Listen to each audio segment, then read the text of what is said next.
अगर हम किसी इमोशनल पैटर्न में फंस गए हैं, कोई ऐसी इमोशन जो हमारे खुद के लिए इतनी नेगेटिव हो, जहां हम हैप्पी नहीं फील करें, या कोई भी इमोशन, एंगर भी हो सकती है, सैडनेस भी हो सकती है, गिल्ट, जेलसी, ऐसी कोई भी इमोशन जो हमारे लिए काम नहीं कर रही, और हमने अब मन बना लिया है कि इस पैटर्न को हमने चेंज करना है, तो उसके लिए हमें कुछ ना कुछ डिफरेंट करना पड़ेगा, कुछ ना कुछ हटके करना पड़ेगा, क्योंकि अब हम नई सोच में जाने की कोशिश कर रहे हैं। 7 साल की उम्र तक जाते जाते हमारा एक बिलीफ सिस्टम बन जाता है, जिसको तोड़ना बहुत मुश्किल हो जाता है।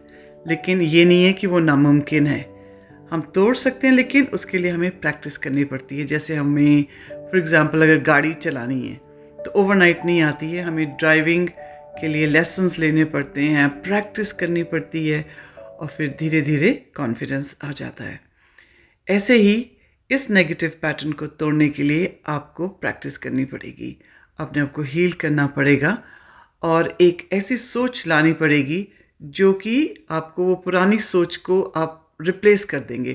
फॉर एग्ज़ाम्पल अगर आपको कहना है कि I want to be happy, मैं खुश होना चाहती हूँ या खुश होना चाहता हूँ, तो आपको वो जो पुरानी वाली फीलिंग थी सैडनेस की, उसको आपको तोड़ना पड़ेगा, प्रैक्टिस करनी पड़ेगी, बार बार आपको कहना पड़ेगा आई एम हैप्पी, मैं ठीक हूँ, मैं खुश हूँ।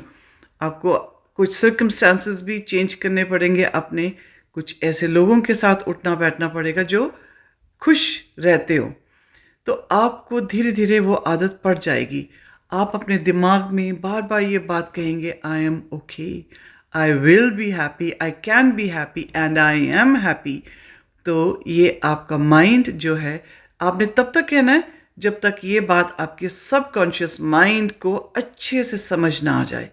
एक बार अगर उसको समझ आ गई, आपका जो सबकॉन्शियस माइंड होता है, तो फिर आपकी जो सोच है अपने आप बदल जाएगी। आप धीरे धीरे आपको लगेगा कि आप सच में खुश हो। So it is all about practice and healing. Try it.